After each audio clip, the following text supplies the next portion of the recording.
পাবদা মাছ অনেকেই খান, তবে এই মশলা দিয়ে কিন্তু কেউ কখনো খাননি, আমি শিওর। যদি না খেয়ে থাকেন একবার অন্তত করে খেয়ে দেখুন। নমস্কার বন্ধুরা, মিঠুর কুকিং চ্যানেলে আপনাদেরকে আবারও স্বাগত। চলুন দেখে নিই আমি কি কি মশলা দিয়েছি আর কিভাবে রান্নাটা করেছি। পাবদা মাছগুলো খুব ভালো করে ধুয়ে লবণ হলুদ একটু কাঁচা সর্ষের তেল মাখিয়ে রেখে দিয়েছি। এরপর কিছু মশলা নিয়ে নিয়েছি।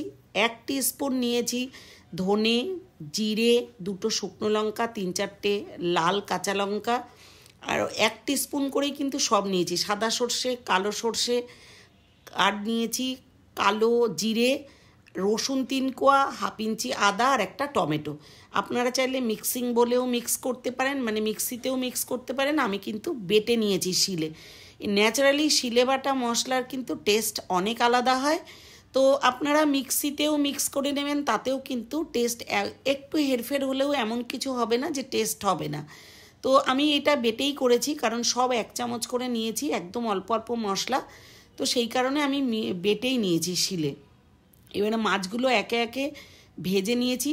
খুব বেশি ভাজা করার দরকার নেই, আর খুব কমও একদম কাঁচাও রাখার দরকার নেই। মাছ সব ভাজা হয়ে গেছে। এরপরে 1 ছোটো চামচের 1 চামচ রাঁধুনি আর 2টো শুকনো লঙ্কা ফোড়ন দিয়ে একটা বড় সাইজের আলু নিয়ে পাতলা পাতলা করে কেটে ধুয়ে রেখে দিয়েছিলাম, সেই আলুটা দিয়ে দিলাম।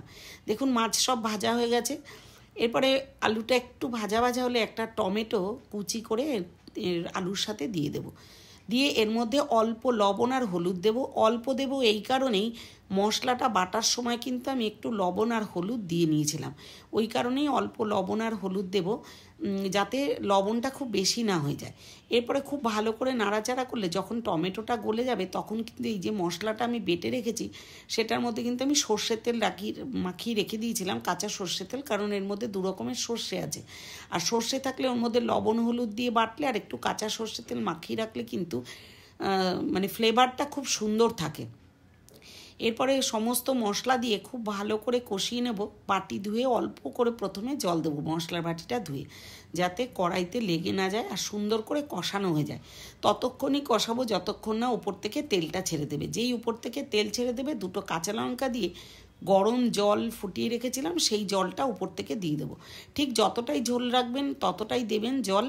এমন কোনো পরিমাপের ব্যাপার নেই যে একেবারে 2 কাপ দিতে হবে কি 3 বাটি দিতে হবে, এমন কোনো কথা নেই। দেখুন আলুটা সেদ্ধ হয়েছে কি না দেখাতে যাব, কিছুতেই আমি খুন্তি দিয়ে দেখাতেই পারছি না, তো সেই জন্য হাতে তুলে ভেঙে দেখালাম যে হ্যাঁ আলুটা সেদ্ধ হয়ে গেছে।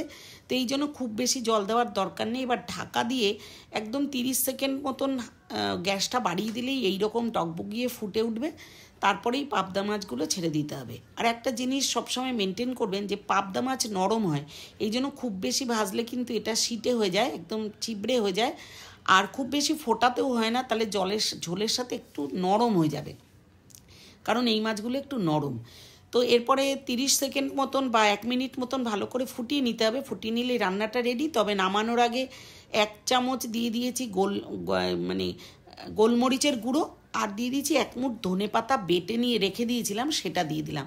ধনেপাতা বাটা আর গোলমরিচের গুঁড়োটা এত সুন্দর ফ্লেভার দেবে, জাস্ট নামানোর আগেই কিন্তু দিতে হবে। দিয়ে একটু নাড়াচাড়া করলেই রান্না একেবারেই রেডি। এরপরে একটা সার্ভিং বলে আমি শিফট করে দেবো। যেদিন এইভাবে মাছটা রান্না করবেন সেদিন কিন্তু হাঁড়িতে 1 মুঠো চাল অবশ্যই বেশি নেবেন, কারণ এত টেস্টি হয় রান্নাটা, না খেলে বুঝতে পারবেন না। তো আমার চ্যানেলটা যারা সাবস্ক্রাইব করেছেন তাদেরকে অনেক অনেক ধন্যবাদ। যারা এখনও সাবস্ক্রাইব করেননি, এই ধরনের নিত্য নতুন রান্নার রেসিপি পেতে চ্যানেলটাকে সাবস্ক্রাইব করে বেল আইকনটা প্রেস করতে ভুলবেন না, যাতে পরবর্তী ভিডিওর নোটিফিকেশানটা আপনাদের কাছেই যায় প্রথমেই। তো কেমন লাগলো পুরো ভিডিওটা জানাবেন। যারা রান্না করে খাবেন তারা অবশ্যই কমেন্ট করে জানাবেন কেমন হলো, আমার সাথে আপনারা একমত কিনা। তো দেখার জন্য অনেক অনেক ধন্যবাদ।